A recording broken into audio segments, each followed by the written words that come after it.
স্বাগত টি-টোয়েন্টি বিশ্বকাপ নিয়ে ৭১-এর বিশেষ আয়োজন ক্রিকেট কার্নিভালে আপনাদের সাথে আছি খালিদ জামিল।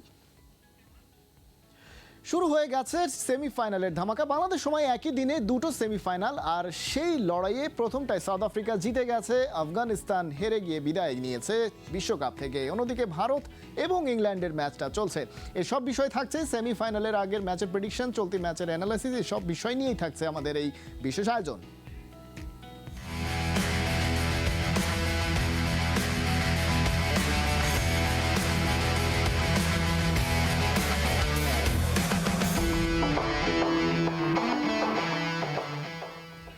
প্রথম সেমিফাইনালে আফগানিস্তানকে দুমড়ে মুচড়ে বিশ্বকাপের ফাইনালে সাউথ আফ্রিকা। টস জিতে ব্যাটিংয়ে নেমে ৫৬ রানে অল আউট রশিদ নবীরা ৩টা করে উইকেট নিয়েছেন ইয়ানসেন আর শামসি। ৯ উইকেটের সহজ জয় তুলে আত্মবিশ্বাস নিয়ে ফাইনালে সাউথ আফ্রিকা। সাইফুল রূপকের রিপোর্টে বিস্তারিত। বোল্ড বোল্ড এগেইন বোল্ড, ত্রিনিদাদে বারে বারে স্টাম্পে ফ্ল্যাশ লাইট। আফগানদের মনে একের পর এক জখম। রূপকথার গল্প শেষ, ধ্বংসস্তূপে আফগানিস্তান। অশ্রুসিক্ত রাশিদ খান। অথচ দুই ক্যাপ্টেনই এই পিচে আগে ব্যাটিং করার পক্ষে ছিল। মার্করাম টস হেরে নিজেকে ভাগ্যবানই ভাবছে। ইয়ানসেন আর রাবাদার পেইসে তাসের ঘরের মতো ভেঙে চুরে গেছে যুদ্ধবিধ্বস্ত দেশটা। দুর্দান্ত ফর্মে আসরের সবচেয়ে বেশি রান করা গুরবাজ কাটা প্রথম ওভারেই। নিজের দ্বিতীয় ওভারেও ইয়ানসেনের ভেলকি। বাহাতের গতিতে বিট হয়ে বোল্ড হন গুলবাদিন নাইব। ম্যাচের চতুর্থ নিজের প্রথম। এক ওভারেই রাবাদার জোড়া আঘাত। ইব্রাহিম জাদরানের পর মোহাম্মদ নবী গতি আর এগ্রেশনে বিট। ২২ গজে আফগান ব্যাটাররা যেন ভয়ে কাঁপছিল। রাবাদা আর ইয়ানসেন উইকেট তোলার প্রতিযোগিতায় নেমেছিলেন। খারোর দিকে ফিরিয়ে বাহাতির তৃতীয়, পাওয়ার প্লেতে ওদের ৫ উইকেট খতম। এবার সিনে আরেক গতি তারকা নরকিয়া। হাঁটু কাঁপাতে কাঁপাতে ওমর জয়ও ফিরলেন সাজঘরে। তবে কি পেসারদের স্বর্গরাজ্য হয়ে গেল ত্রিনিদাদের এই পিচ? চায়নাম্যান শামসি পিছিয়ে পড়তে চাননি। টপাটপ ২ উইকেট নিয়ে জানান দিলেন, ভালো জায়গায় বল ফেললে সবারই উইকেট মেলে। তবে কি সেমিফাইনালে অস্ট্রেলিয়া উঠলেই ম্যাচটা জমতো? ৫৬ রানেই ব্যাকেট আফগানিস্তান। ৩টা করে উইকেট নিয়েছেন ইয়ানসেন আর শামসি। পিচে আনইভেন বাউন্স, শুরুতেই ফারুকির breakthrough. Bowled Quinton de Kock. Low scoring thriller কি হতে যাচ্ছে? মার্করামের ব্যাটের কানায় লেগে কিপারের হাতে বল, অথচ আম্পায়ার বুঝলো না, রিভিউ নিল না আফগানরা। হতশ্রী ব্যাটিং হয়তো তখনও গুরবাজ রাশিদদের মাথায় ঘুরছিল। হেন্ড্রিক্সকে নিয়ে কাপ্তান মার্করাম ছুটেছেন আরামসে। এবার আর চোখ নয়, অপরাজিত থেকেই বিশ্বকাপের ফাইনালে সাউথ আফ্রিকা। ১০ বছর আগে প্রোটিয়ারা যুব বিশ্বকাপ জেতে এইডেন মার্করামের কাপ্তানিতে। এবার বড় শিরোপাটাও কি হাতে ধরা দেবে? সাইফুল রূপক, ৭১। ভালো ভালো তো সাউথ আফ্রিকা ফাইনালে পৌঁছে গেল এবং তাদের চোকার তকমাটা ঘোচানোর জন্য যেটা আসলে যথেষ্ট পরিমাণের কাজে দিয়েছে, এবং একই সঙ্গে শেষ পর্যন্ত তারা শিরোপাটা জিতবে কিনা সেটা আসলে অনেক কিছুর উপরে ডিপেন্ড করছে এই ম্যাচ। অর্থাৎ যাদের প্রতিপক্ষ হবে ফাইনালে, তাদের সেই ম্যাচটা আসলে কি হবে, প্রতিপক্ষ আসলে ফাইনালে কাদেরকে পাবে সাউথ আফ্রিকা, সে বিষয়ে থাকছে। এবং একই সঙ্গে এই ম্যাচটাতে অর্থাৎ আফগানিস্তানের বিপক্ষে সাউথ আফ্রিকার এই জয়ের পেছনে আসলে কারা বড় ভূমিকা পালন করেছে, এবং একই সঙ্গে আফগানিস্তানের কারা আসলে ভালো ভূমিকাটা পালন করতে পারলে আজকে তাদের এই অবস্থা হতো না, হয়তোবা ইতিহাসের ওপরে ইতিহাসটা তারা রচনা করতে পারতো। সেই বিষয় নিয়ে একটু বিস্তারিত আলোচনা করতে চাই। আমরা প্রথমে দেখে নিতে চাই সাউথ আফ্রিকার কারা আসলে সবচাইতে বেশি ভাইটাল রোল প্লে করেছে। দর্শক, আমাদের সঙ্গে প্রথমে রয়েছে এইডেন মার্করামের। আমরা এবারের বিশ্বকাপে ব্যাটিংটা দেখতে পাচ্ছি, খুব একটা হেলদি ব্যাটিং লাইনের, হেলদি পরিসংখ্যান বলতে পারবো না, কারণ মার্করাম ব্যাট হাতে ঠিক সেভাবে জ্বলে উঠতে পারেননি যেভাবে একটা বিশ্বকাপের ফাইনালিস্টের একজন ক্যাপ্টেন জ্বলে ওঠার কথা। কিন্তু আলটিমেটলি যেটা করতে হয়, আমরা জানি যে এই মার্করাম কিন্তু সাউথ আফ্রিকাকে আন্ডার-19 ওয়ার্ল্ড কাপ জিতিয়েছিলেন এবং তিনি এবারে সিনিয়র ওয়ার্ল্ড কাপ জয়ের পথে রয়েছেন। অর্থাৎ তার একটা লাক তাকে ফেভার করেছে। এবারে সেই লাকটাকে সাথে নিয়ে তিনি এই ম্যাচটা, অর্থাৎ লাস্ট ম্যাচটা তাদের ওয়ার্ল্ড কাপের এবারের, সেটা জিততে পারবেন কিনা সেটা এই মুহূর্তে সবচাইতে গুরুত্বপূর্ণ।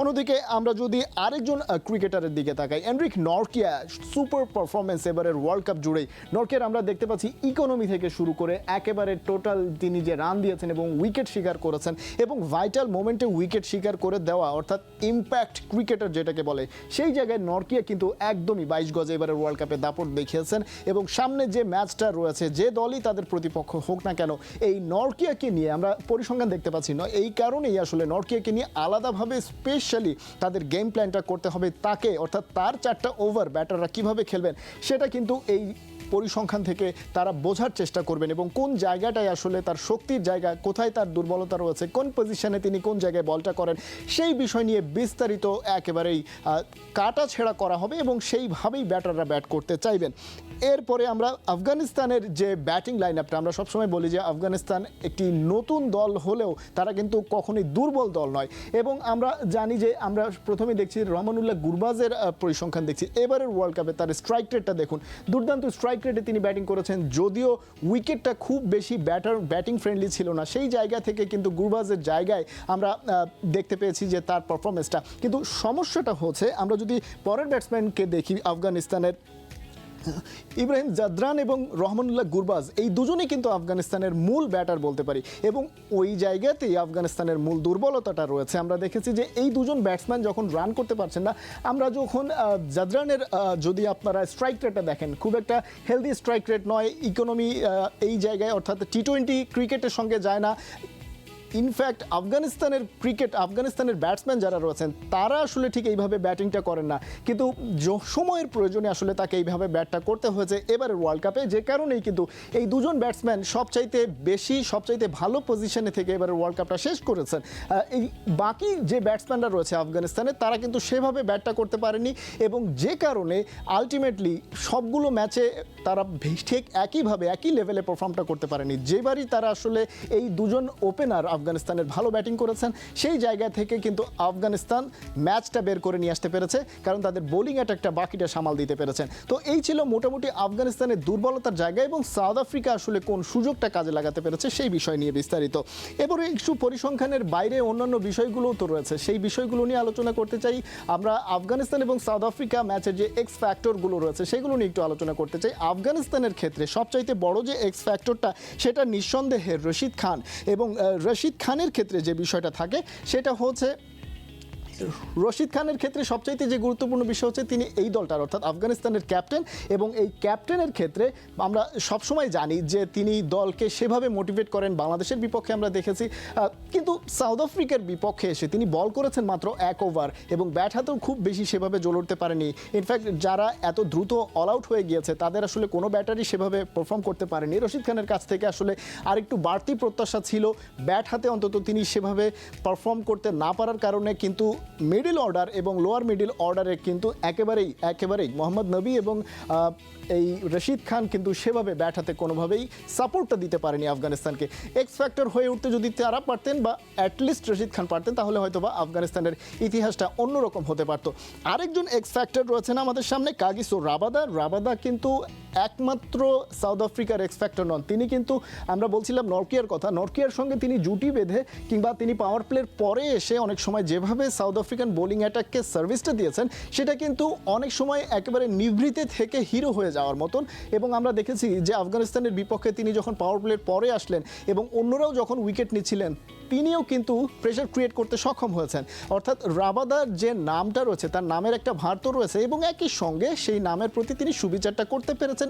এখন পর্যন্ত তবে আলটিমেটলি টপ পারফর্মারটা তিনি এখনও সাউথ আফ্রিকার হতে পারেননি সেটা ফাইনালে গিয়ে হতে পারেন কিনা সেটাই এখন দেখার বিষয় সো দেখে নিচ্ছিলাম সাউথ আফ্রিকার আসলে কারা এক্স ফ্যাক্টর ছিল কারা হতে পারে ফাইনালের এক্স ফ্যাক্টর এবং কারা এক্স ফ্যাক্টর হতে পারলো না আফগানিস্তানের কে হতে পারলে আসলে আলটিমেটলি এই ম্যাচটাতে সেমিফাইনালে আফগানিস্তানের ইতিহাসটা হয়তো বা অন্যভাবে রচনা হতে পারতো সে বিষয় নিয়ে কথা বলছিলাম এবারে একটু পরবর্তী অর্থাৎ আফগানিস্তানের আরও কিছু বিষয় নিয়ে আলোচনা করতে চাই নকআউট স্টেজ পারবে না সাউথ আফ্রিকা ওরা তো চোকার এবারে পাশার দান পাল্টে দিল মার্করামের দল আফগানিস্তানকে উড়িয়ে দিয়ে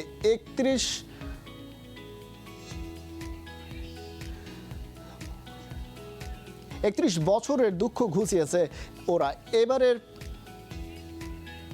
টানা জয়ের রেকর্ড গড়ল সাউথ আফ্রিকা 1998 চ্যাম্পিয়ন্স ট্রফি জয়ের পর এবারে প্রোটিয়াদের সামনে প্রথমবার বিশ্বকাপ জয়ের হাতছানি। তবে কি চোখ করতে ভুলে গেল প্রোটিয়ারা? কোন রিপোর্টে বিস্তারিত। Am I booking a flight? এমন প্রশ্ন করে গতকাল টুইট করেছিলেন গ্রাহাম স্মিথ। একদিন বাদে স্মিথের tweet, we are in the finals. Proteas with the bit between the teeth. এবারের মিশনটা ঠিক এমনই, ডু অর ডাই। জয়টাও তাই আসতে হলো এমন ভাবে। হাতে 67 বল আর 9 উইকেট আফগানিস্তানকে রীতিমতো উড়িয়ে প্রথমবার টি-20 বিশ্বকাপের ফাইনালে সাউথ আফ্রিকা। 1998 চ্যাম্পিয়ন্স ট্রফি জয়ের পর আইসিসির ইভেন্টে এবারই প্রথম ফাইনালে উঠল প্রোটিয়ারা। সাউথ আফ্রিকার সেমিফাইনাল জয় এ তো কয়েক দশকের গল্প। সাল 1992, 22 বছর নির্বাসনে থাকার পর বিশ্বকাপে ফেরে সাউথ আফ্রিকা। ওডিআই বিশ্বকাপের সেমিফাইনালেও উঠে যায় ওরা। বৃষ্টি আইনে এক বলে 22 রানের মার প্যাচে ধরতে হয় বাড়ির পথ। সেই যে লাগলো প্রোটিয়াদের সেমিফাইনাল গেরো। বছর কেটে পার হলো 3 দশক। ওডিআই ফরম্যাটের বিশ্বকাপে 5 বার আর টি-20 বিশ্বকাপের সেমিফাইনালে ওঠে 2 বার। এমন গেরো লাগলো যেন আর খোলার উপায় নাই। সিল মোহরের মতো সাউথ আফ্রিকার গায়ে আষ্টে পিষ্টে লেগে গেল চোকার তকমা। এবারের আসরেও সবাই যখন প্রতি ম্যাচেই বসে রইল এই ভেবে এই বুঝি চোখ করলো সাউথ আফ্রিকা, তখন মার্করাম অ্যান্ড কোং নিলেন বজ্র কঠিন শপথ, নাও অর নেভার। এই হোক অঙ্গীকার। শঙ্কা জাগালেও প্রথমবার টি-20 বিশ্বকাপে টানা 8 ম্যাচ জিতে অস্ট্রেলিয়াকে স্পর্শ করলো সাউথ আফ্রিকা। 9 উইকেটে আফগানদের হারিয়ে উইকেট হাতে রেখে জয়ের বিবেচনাতে এটাই সাউথ আফ্রিকার দ্বিতীয় সর্বোচ্চ জয়। এর আগে 2012 সালে টি-20 বিশ্বকাপে 10 উইকেটে জিম্বাবুয়েকে হারিয়েছিল প্রোটিয়ারা। সময় আর ভাগ্য সাউথ আফ্রিকার পক্ষে থাকলে প্রথমবার হয়তো আনবিটেন দল হিসেবে প্রোটিয়ারা জিততে চলেছে টি-20 বিশ্বকাপের শিরোপা। 31 বছর পর ওরা কথা রাখলো। উত্তরসূরিদের গা থেকে মুছে দিল চোখার অপবাদ। একেই বোধহয় বলে পোয়েটিক জাস্টিস। কনা 71। সাউথ আফ্রিকা আসলে এই মুহূর্তে কোন জায়গায় দাঁড়িয়ে রয়েছে? তাদের কোন শক্তির জায়গার কারণে আজকে তারা ফাইনালে, কিংবা সেই দুর্বলতাগুলো যেগুলো তাদের ছিল সেগুলো তারা কতটা এড়িয়ে যেতে পেরেছে যে কারণে তারা আজকে ফাইনালে? এ বিষয় নিয়ে বিস্তারিত আলোচনা করতে চাই। আমাদের আলোচনায় আরও থাকবে আফগানিস্তানের প্রসঙ্গ। আমাদের সাথে যুক্ত আছেন ক্রীড়া বিশ্লেষক আনোয়ারুল ইকবাল মিতু। আনোয়ারুল ইকবাল মিতু, স্বাগত আপনাকে। ক্রিকেট কার্নিভালে আমরা দেখছিলাম আফগানিস্তান এবং সাউথ আফ্রিকার ম্যাচটার বিস্তারিত, এবং একই সঙ্গে আমরা দেখেছি আমরা সাউথ আফ্রিকাকে কখনো সেমিফাইনালের ওই পারে ভাবতে পারি না, সেটা তাদের ইতিহাসের কারণে। ইতিহাস কি সবসময় কথা বলে কিনা? ধন্যবাদ, এবং 71-এর সমস্ত ক্রীড়ামোদীদের শুভেচ্ছা জানিয়ে বলছি যে দেখেন, আমি ব্যক্তিগতভাবে স্ট্যাটিস্টিক্স এবং হিস্ট্রি খুব একটা বিশ্বাস করি না, কারণ every day is a new day এবং every game is a new game. দেখেন, আসলে আমি আপনার সমস্ত কথা খুব মাইনরলি শুনছিলাম। আগে আফগানিস্তানের কথায় আসি। আফগানিস্তান বাংলাদেশের সাথে যে গেমটা খেলেছে সেটাতে তারা এতটা বেশি ইমোশনালি ইনভলভ ছিল, মানে তারা সেমিফাইনালে ওঠার জন্য এত আবেগ এবং এত পরিশ্রম করেছে, যেটা বহিঃপ্রকাশ হয়েছে এই সেমিফাইনালে। আসলে আফগানিস্তান এত বাজে টিম না যে তারা 56 রানে অল আউট হয়ে যাবে, এটা যেমন ট্রু, কিন্তু আমি মনে করি যে রশিদ খান পরপর 2 দিন খুব ভুল ডিসিশন নিয়েছে। দেখেন, বাংলাদেশের সাথে 115 কেন 100 রানের মধ্যেও অল আউট হওয়ার স্কোপ ছিল, আফগানিস্তানের থেমে যাওয়ার স্কোপ ছিল, এবং বাংলাদেশ দেখেই কিন্তু আফগানিস্তান জিতেছে। অন্য যে কোনো টিম থাকলে কিন্তু আফগানিস্তান ওদিন হেরে যেত, এবং আজকেও ঠিক তাই। টসে জিতে ব্যাটিং করার সিদ্ধান্তটা ছিল চরম ভুল, এবং 2 দিনেই ভুল ছিল। একটা এসে গ্যাম্বেল করে জিতেছে, কারণ এই সাউথ আফ্রিকার ব্যাটিং লাইন আপ তো আর বাংলাদেশের ব্যাটিং লাইন আপের মতো না। They have made a mistake. আর আরেকটা জিনিস আপনি বারবার বলছিলেন, এইডেন মার্করামের খেলা আসলেও কিন্তু হচ্ছে না। কারণ আপনি যদি দেখেন একটু, আমি যদি আইপিএল থেকে আসি, হায়দ্রাবাদে কিন্তু সে অনেক খেলা ড্রপ করেছে, এবং ইভেন আপনার আইপিএল এর মতো এরকম ব্যাটিং পিচেও কিন্তু উনি রান পাননি। সাউথ আফ্রিকার মেইন শক্তি চালকই হচ্ছে কিন্তু তাদের বোলিং সাইড, ফিল্ডিং, এবং 3 জন ব্যাটসম্যান, যার মধ্যে একজন হচ্ছে কুইন্টন ডিকক্স, একজন হচ্ছে ক্লাসেন, একজন হচ্ছে স্টাবস। এনারা এবং মিলার মাঝে মাঝে খেলছে, মাঝে মাঝে পারছে না। তো এই জিনিসটা নিয়ে কিন্তু দেখেন, আপনি যদি একটু পিছনের দিকে যান, কোন খেলায় সাউথ আফ্রিকা 1 রান, কোন খেলায় 3 রান, কোন খেলায় 5 রান, এইভাবে কিন্তু তারা জিতে এসেছে। আপনি যদি একটু ভালো মতো হিস্ট্রিটা দেখেন এই টুর্নামেন্টেই, তো সুতরাং তাদের কিন্তু আরো অনেক কাজের জায়গা বাকি আছে। বাট বলাররা এবং ফিল্ডিং হিসাবে তারা কিন্তু 1 নম্বর ইউনিট, বাট আপনার ব্যাটিং সাইডটা কিন্তু ভালনারেবল। কারণ কুইন্টন ডিকক্স যদি রান না করে, এবং আপনি যদি দেখেন সত্যি যদি জেন্টলম্যান খেলা হতো তাহলে কিন্তু মার্করাম হেঁটে চলে যেত। মানে আগে আমি যখন ছোটবেলায় ওয়েস্ট ইন্ডিজদের খেলা দেখেছি, তারা কিন্তু আম্পায়ারের সিদ্ধান্তের জন্য ওয়েট করতো না। তো সেটা ছিল জেন্টলম্যান ক্রিকেট। বাট এখন ক্রিকেট এত বেশি কম্পিটিটিভ, কেউ রিস্ক নিতে চায় না। তো এই জিনিসটাই আমার কাছে বেশি চোখে লেগেছে যে আফগানিস্তান পরপর 2 দিন টসে জিতে ব্যাটিং করার সিদ্ধান্ত। এটার পেছনে আসলে আনোয়ার ইকবাল মিতু চিন্তাটা কি ছিল আফগানিস্তানের? কারণ আমরা জানি যে ব্রায়ান লারা খান কিন্তু রাশিদ খান কিন্তু একটা জায়গায় মানে আটকে গেছেন। ওনারা ভাবছেন যে ওনাদের তো আসলে স্পিন অ্যাটাকটা খুব ভালো এবং বোলিং ইউনিটটাও কিন্তু ভালো, এবং আপনি দেখবেন আফগানিস্তান টিমটা যখন ওপেনার 2 জন ভালো করে তখনই কিন্তু তারা রানে যায়। যেমন আপনি ধরেন অস্ট্রেলিয়াকে আফগানিস্তান হারিয়েছে, আমি ক্রেডিট দিতে চাচ্ছি, সব ইজ ওকে, বাট আপনি যদি দেখেন 3-4টা ক্যাচ কিন্তু অস্ট্রেলিয়া ফেলে দিয়েছে আপনার আফগানিস্তানের ওপেনারদের। হ্যাঁ, সেটা যদি ধরতে পারতো খেলার রেজাল্ট অন্য হতে পারতো। ইভেন ইন্ডিয়ার সাথে অস্ট্রেলিয়া যেই ক্যাচটা হার্দিক পান্ডিয়ার হাত থেকে ফসকে গেছে, তাহলে এখন বোঝা যাচ্ছে যে দেখেন এই অবশ্যই আফগানিস্তান তাদের মেটেল দেখিয়েছে, তার একটা ভালো টিম, কিন্তু ওই যে বড় আসরে গিয়ে এই যে ছোট দল আর ভালো দলে, আমি বড় দলের কথা বারবার বলি, এটাই হচ্ছে ডিফারেন্স। নার্ভটা ধরে রাখতে পারেনি, টোটালি ইমোশনাল ছিল। নিঃসন্দেহে সেই নার্ভের জায়গা থেকে আসলে একেবারেই ভেঙে পড়েছে, স্পেশালি ব্যাটিং লাইনটা তারা একেবারেই সুবিধা করতে পারেনি। কিন্তু যেটা জানতে চাই আসলে যে আমরা ব্রায়ান লারা স্টেডিয়ামের এর আগের ম্যাচগুলো দেখেছি, এবারের বিশ্বকাপে লো স্কোরিং ম্যাচ ছিল এবং আজকে সেমিফাইনালে একটা নতুন উইকেটে খেলা হয়েছে, এবং আপনি সেটা যেটা সাধারণত বলেন যে নতুন উইকেট এবারের বিশ্বকাপে মানে হচ্ছে সেটা হাফ ডান উইকেট, সেই জায়গায় ব্যাটিং করাটা খুবই কঠিন হবে। কিন্তু সেই জায়গাতেও আসলে ঠিক কোন চিন্তা থেকে বা কোন ঝুঁকি থেকে আগে ব্যাট করার সিদ্ধান্তটা রশিদ খানরা নিয়ে থাকেন, বা এই ঝুঁকিটা একটু বেশি নেওয়া হয়ে যায় কিনা? 100% এটাই আমি বলি। আমি কিন্তু আপনার সাথে প্রচুর টক শোতে একটা কথাই বলি, যখন সবকিছু নতুন থাকে, আমার একদম অচেনা জায়গা থাকে, সেই জায়গাটাতে কিন্তু ফিল্ডিংটা নিলে সুবিধা এই, আপনি কিন্তু অপোজিশনের ব্যাটিংটা দেখতে পাচ্ছেন। যেমন দেখেন মার্করাম বলেই দিয়েছে যে আমার আজকে টসটা হারা খুবই ভালো হয়েছে, এবং এই যে ব্যাটিংটা নেওয়া যে নির্বোধের মতো কাজ হয়েছে তার প্রমাণ হচ্ছে এই। এবং আপনি যখন নিজের উইকেটে খেলেন তখন এক কথা, এটা যখন আপনি দেখেন ইউএসএ তে পিচ ছিল একরকম, ওয়েস্ট ইন্ডিজে পিচ হচ্ছে আরেক রকম, হলেও খুব যে হাই স্কোরিং পিচ হচ্ছে তা কিন্তু না। এবং আপনি যদি কথার কথা আপনি যদি প্রথমে ব্যাট করে আপনার 150-160ও করেন, অপোজিশনের কিন্তু একটা চান্স থাকে যে ওরা কিন্তু পেরেছে, আমরা কেন পারবো না। কিন্তু আপনি যখন বিলো 100 মানে বিলো 60 আউট হয়ে যান, তখন আর অপোজিশনকে চাপ দিয়ে ধরার কোনো কিছু থাকে না আসলে। কিন্তু আপনি একেবারে শুরুতে আনোয়ার ইকবাল মিতু আপনি শুরুতে বলছিলেন যে সাউথ আফ্রিকার বেশ কিছু দুর্বলতার জায়গা রয়েছে, স্পেশালি ব্যাটিং লাইন আপে হাতে গোনা কয়েকজন আসলে ইনফর্ম রয়েছেন, মাঝে মধ্যে কেউ অন অ্যান্ড অফ হচ্ছেন। সেই জায়গায় ইংল্যান্ড অথবা ইন্ডিয়া তাদের প্রতিপক্ষ হচ্ছে ফাইনালে, তাদের জন্য তাহলে ফাইনালের লড়াইটা কি একটু বেশি চ্যালেঞ্জিং হয়ে যাচ্ছে কিনা? না দেখেন, আসলে ক্রিকেটটা খেলা তো একটা অদ্ভুত খেলা। আমি আজকে একটা বললাম, কালকে হয়ে যাবে আরেকটা। তবে এইটা ট্রু, ইন্ডিয়া বা ইংল্যান্ড যেই আসুক, they are more experience than South Africa. But South আফ্রিকার আমি যেটা এবার দেখছি সেটা হচ্ছে, আমি লাকে বিশ্বাস করি, এবং এই লাকটা কিন্তু তারা নিয়ে এসছে, এবার বোঝা যাচ্ছে। কারণ ওই যে বললাম একটু আগে, আপনার 1 রান 3 রান 5 রান এইভাবে কিন্তু তারা জিতেছে, এবং বাংলাদেশও কিন্তু ইজিলি লাস্ট ওভারে সেই রানটা করতে পারতো, আপনারা সবাই দেখেছি আমরা। এবং আপনার নেপালের মতো দলের সাথে 1 রানে জেতা, এগুলা কিন্তু সবই আপনার কনসিডারেশনে নিতে হয়। আদারওয়াইজ আপনি ধরেন ফাইনালে চলে গেছেন দেখে আপনি অনেক কিছু, অবশ্যই ফাইনালে যাওয়া একটা বিরাট ইস্যু হলেও কাপ কিন্তু এখনো অধরা, অনেক দূরে।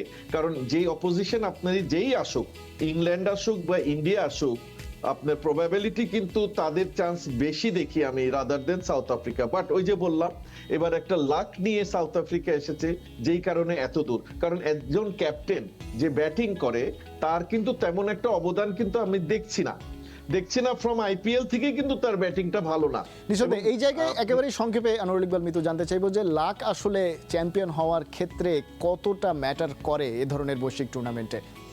দেখেন অনেকখানি করে, এই কারণে এটা বোথ ফুটবল এবং ক্রিকেটের ক্ষেত্রে আমি দেখেছি যে অনেক বল বারে লেগে ফিরে আসছে, ঢুকছে না, একদম শর্ট রেঞ্জ থেকে মিস করছে। এইখানেও দেখেন আপনি টসটা কিন্তু একটা ফ্যাক্টর হয়ে দাঁড়াচ্ছে এবারের ওয়ার্ল্ড কাপে। এবার কেন মেজরিটি ওয়ার্ল্ড কাপ এবং যারাই জিতছে কিন্তু মেজরিটি আপনি যদি দেখেন 80% কেসে দেখবেন আগে ফিল্ডিং নিয়ে নিচ্ছে। আজকেও দেখেন ইংল্যান্ড টসে জিতে কিন্তু ফিল্ডিং নিয়েছে। তো টসটাও একটা ফ্যাক্টর, বাট আমি মনে করি যে যারা এই ফাইনালে নার্ভটা মেজর হচ্ছে নার্ভ এবং মার্করাম সহ ওদের ব্যাটিং লাইন আপ কিন্তু খারাপ বলছি না আমি, কিন্তু ওই তিনজন ছাড়া কিন্তু ছন্দে কেউ নাই আজকে। অর্থাৎ তাদের যে সক্ষমতাটা রয়েছে সেই সক্ষমতাটা তারা ফাইনালে কিভাবে কাজে লাগাতে পারে, দুর্বলতাটা তারা কিভাবে ঢাকতে পারে, কাটিয়ে উঠতে পারে, সেটার উপরে অনেকটা ডিপেন্ড করছে যে তারা ফাইনালে কোন ফলাফলের দিকে যাবে। আমরা আসলে একটা জমজমাট ফাইনালের অপেক্ষায় আছি, দেখা যাক কারা তাদের প্রতিপক্ষ হয়। আনোয়ার ইকবাল মিতু, অনেক ধন্যবাদ ক্রিকেট কার্নিভালে যুক্ত হওয়ার জন্য। দর্শক প্রিয় বিশ্লেষক আনোয়ার ইকবাল মিতুর সঙ্গে আলোচনা হচ্ছিল ফাইনালে সাউথ আফ্রিকার প্রতিপক্ষ কে হবে, কেমন হতে পারে ফাইনাল, এবং একই সঙ্গে আগের ম্যাচটা অর্থাৎ সেমিফাইনালে কিভাবে সাউথ আফ্রিকা উঠলো আফগানিস্তানকে হারিয়ে, সে বিষয়ে আলোচনা হচ্ছিল বিস্তারিত।